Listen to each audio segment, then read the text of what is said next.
diferentes se unem e seus núcleos se fundem, né? Então originando, né? Então assim há uma fecundação e a formação de novos esporos. Então esses esporos novamente vão caírem no chão, se desenvolverem para transformar em novos micélios e por aí vai. Beleza?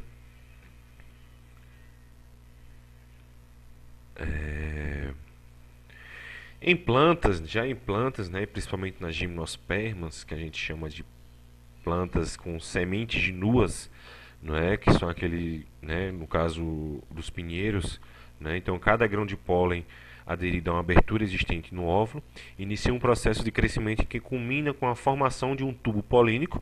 É esse tubo polínico que vai fazer com que seja o caminho percorrido pelo grão de pólen, né? Então quem é que deposita o grão de pólen?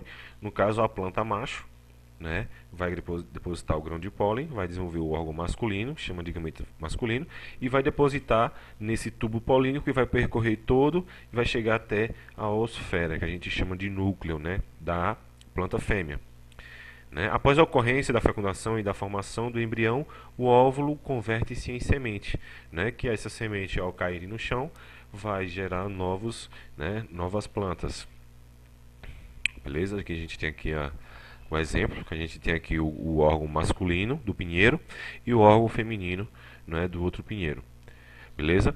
Eles têm sexos separados, beleza? Então há necessidade de um estar próximo ao outro. Quem é que faz essa fecundação? Os passarinhos é onde a gente entra aí, o meio ambiente em si.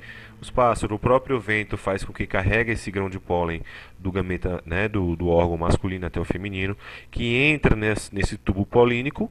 E esse tubo polínico vai lá e fecunda a oosferazinha, que gera a semente do pinhão, que vai gerar uma jovem araucária. Beleza? Beleza? Então vamos lá.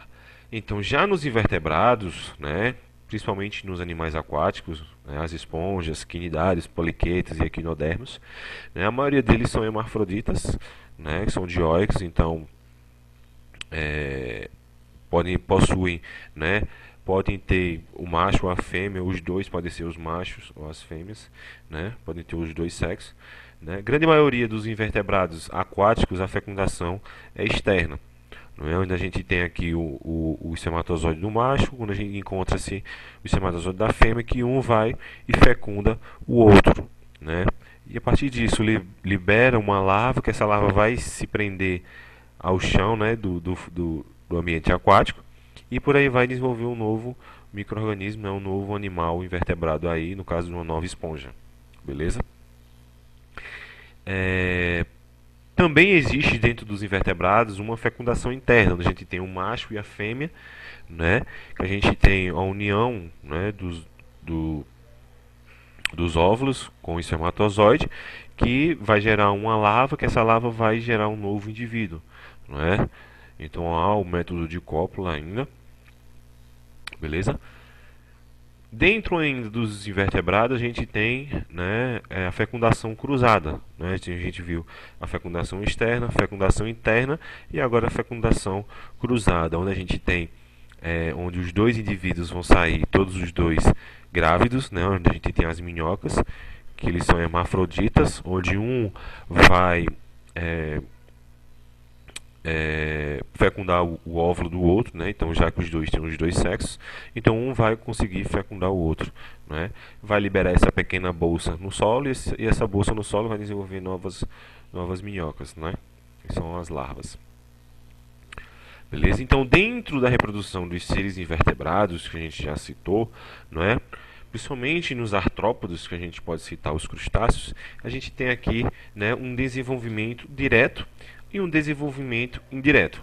Dentro do desenvolvimento direto, a gente tem uma igualdade, onde a gente tem aqui o seguinte: a gente tem o ovo, né? O ovo eclodiu e formou um crustáceo jovem. Esse crustáceo se desenvolveu e se tornou adulto. Então não há uma diferenciação entre eles, né? A gente teve um desenvolvimento direto, né? Diferentemente do desenvolvimento indireto, não é? Dentro do desenvolvimento indireto, a gente tem o que a gente chama de metamorfose. né? Vou colocar nessa outra imagem aqui, né? No desenvolvimento indireto a gente tem uma larva que desenvolveu a partir de um ovo, né? Lógico. Teve um período em que ele se continuou sendo larva, uma fase jovem. Depois dessa fase jovem, ele se transformou em pupa, e dessa pupa ele se transformou em uma borboleta. Então houve uma metamorfose, houve uma diferenciação no seu desenvolvimento. Ele começou com uma larva e acabou se transformando em outro, né, indivíduo. No caso, em uma borboleta. Então a gente tem o que a gente chama de desenvolvimento indireto. Então a gente tem metamorfose completa, a gente chama também de metamorfose incompleta. Então a gente tem o ovo novamente, a gente tem indivíduos jovens, não é? Que em desenvolvimento, e quando chega no grau de adultos não tem tanta diferença dos seus indivíduos jovens, né? Houve uma metamorfose, né? Lógico, houve a criação de uma asa aqui, mas a diferenciação entre os seus, né, a sua parte mais jovem, não houve tanta diferença entre eles. Beleza? Como aqui também no gafanhoto, onde a gente depositou os ovos. Esses ovos gerou ninfas, que a gente chama dos insetos jovens, chama de ninfas. E ele se desenvolveu e se tornou-se um gafanhoto, né, adulto. Então não houve tanta diferenciação. Então aqui nesse quadro aqui a gente consegue diferenciar. Então, desenvolvimento direto. A gente tem o desenvolvimento no caso aqui da traça de livros, totalmente direto, sem diferenciações. A gente tem os que sofrem, né, o desenvolvimento indireto, completo e incompleto. O incompleto a gente tem aqui a fase de ninfa, sem asas, né, com asas em formação, e a fase adulta que a gente tem o gafanhoto com asas.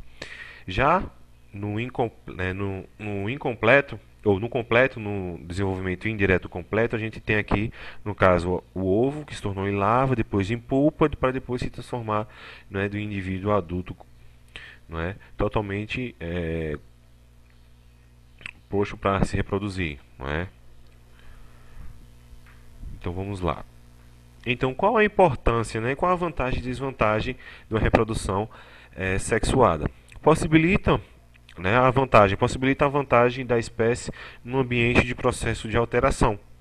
Né? Então, no processo de alteração no meio ambiente, um indivíduo pode se sobressair, que ele pode alternar, né, a sua parte genética, né, conseguindo ficar apto àquele ambiente e consegue se adaptar bem melhor, ficar bem mais adaptado. Né? E qual a desvantagem?